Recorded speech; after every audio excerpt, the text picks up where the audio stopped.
African Americans, a presentation by Julie Donovan, Amanda Johnson, Adriana Paz, and Bridget Henry, your narrator. The latest United States Census estimated that 14.6% of the total American population is Black or African American. In California, that number is 6.5%. To the right of the slide, we have a breakdown of the Black population according to male and female, the female number being slightly larger at 52%, with the male Black population at 48%. The next few slides are about the historical treatment of African Americans and some of the dreadful court cases that befell them.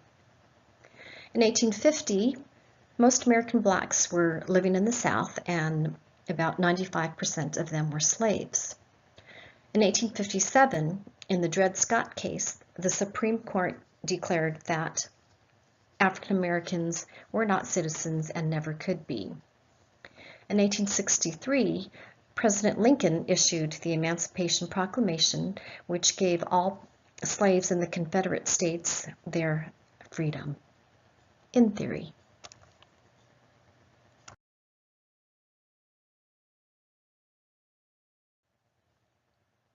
In Plessy v. Ferguson, the Supreme Court upheld the decision that racial segregation is constitutional, and this paved the way for the Jim Crow laws that we talk about later in the presentation.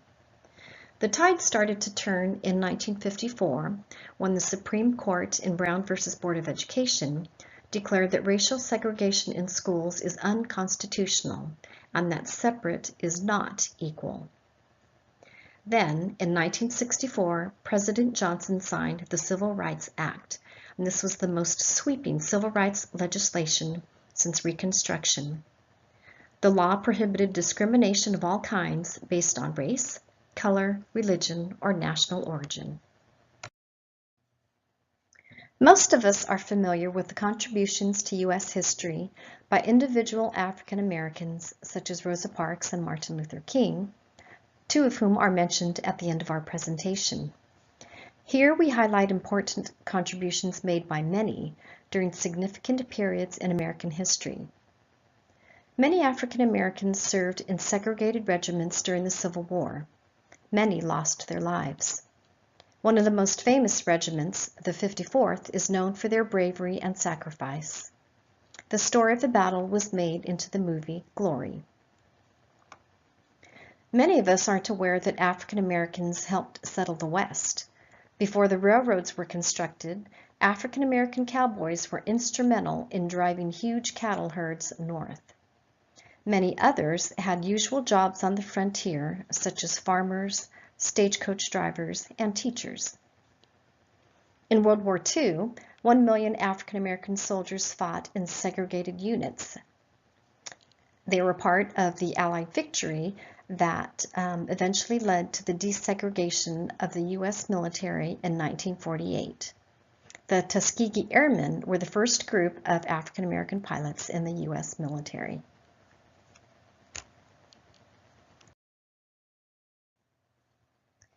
African Americans have a unique culture with its roots stemming from the various ethnicities in Africa. When they were brought over as slaves, most were not Christians, but many found Christianity helped them to endure the hardships of life. Today, African Americans are more religious than the general U.S. population, with 8 in 10 identifying as Christian. African Americans have a rich oral tradition from their ancestors, which was actually supported by being denied formal education. It was the only way they could pass on their culture and history. Some examples of that oral tradition are the folktales Brer Rabbit and John Henry. I found it interesting that playing the dozens can be traced back to the days of slavery.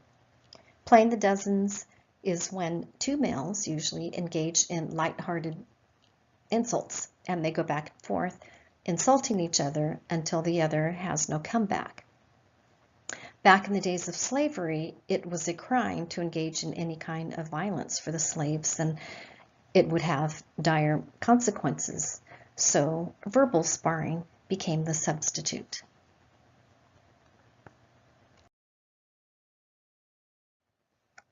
Let's go back to 1868. The 14th Amendment guaranteed equal protection for all citizens, which was necessary so freed slaves would have the same rights as whites. After the Civil War ended, Jim Crow laws were enacted, mainly in the South. They were a collection of state and local statutes that legalized racial segregation and were in place until 1965, 1 year after the Civil Rights Act was passed. Here's an example of a Jim Crow law from Alabama. It shall be unlawful to conduct a restaurant or other place for the serving of food in the city, at which white and colored people are served in the same room, unless such white and colored persons are effectually separated by a solid partition extending from the floor upward to a distance of 7 feet or higher, and unless a separate entrance from the street is provided for each compartment.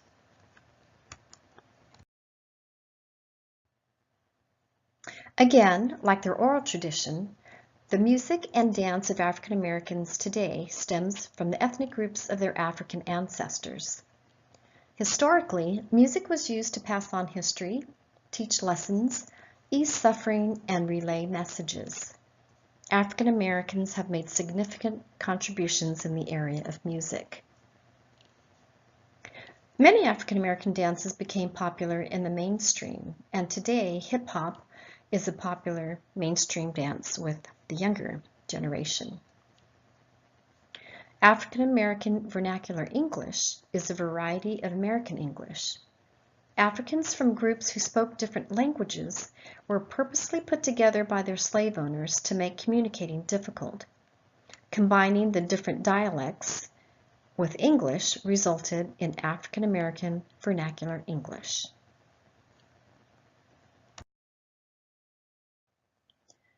On the next 2 slides are laws relating to the rights of African Americans, or lack thereof. The 13th Amendment was passed in 1865, abolishing slavery. 100 years later, Title VII of the Civil Rights Act of 1964 was passed, which makes it illegal to discriminate against someone on the basis of race, color, religion, national origin, or sex. There are many stereotypes of African Americans, with most TV shows depicting them in blue-collar occupations. In the general media, they are portrayed in negative ways, with personality traits such as being disrespectful, menacing, noisy, or immoral.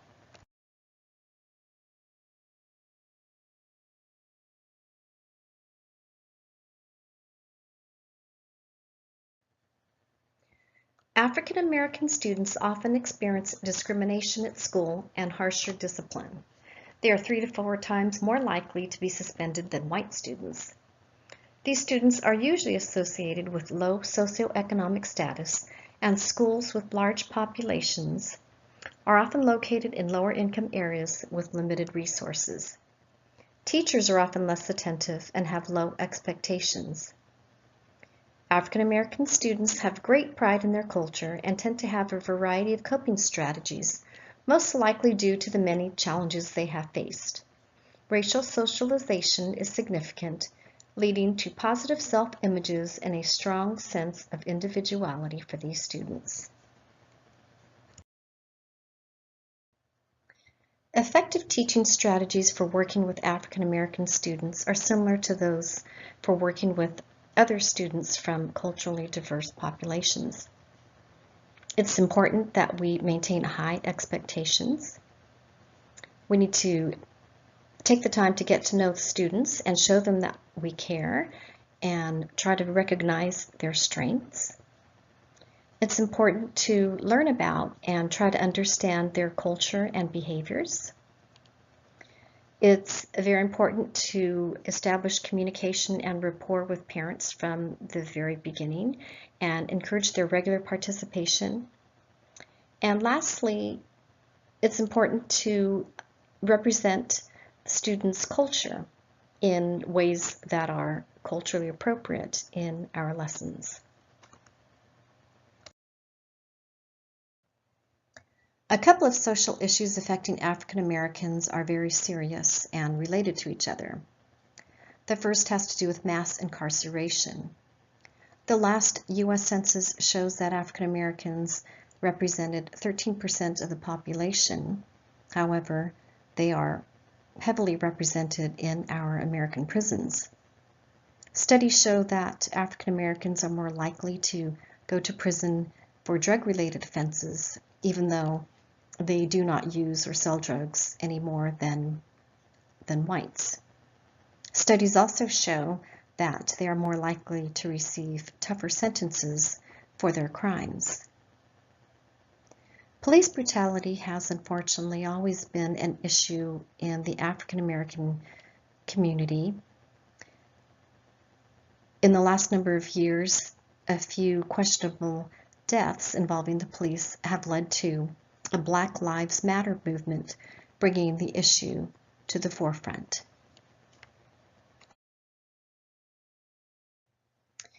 To conclude our presentation, we'd like to highlight a few African Americans who made significant contributions to American history.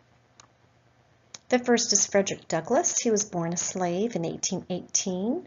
He escaped slavery and became a trusted advisor to Abraham Lincoln and published his own newspaper.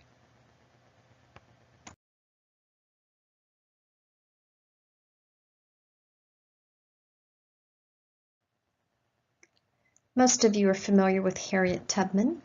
She was born a slave around 1820, and she is most known for her work with the Underground Railroad, in which she escorted slaves in the South all the way to the North to their freedom.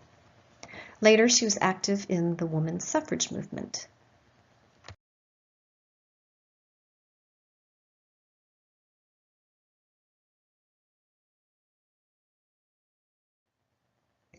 Martin Luther King was a minister who was very instrumental in the civil rights movement. He stressed using nonviolent, peaceful tactics to create change.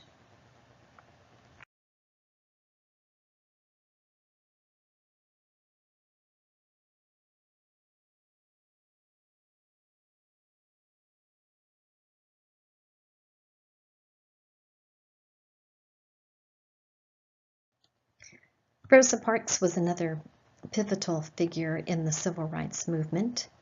She was the woman who refused to give up her seat to a white man on the bus after a long, hard day at work.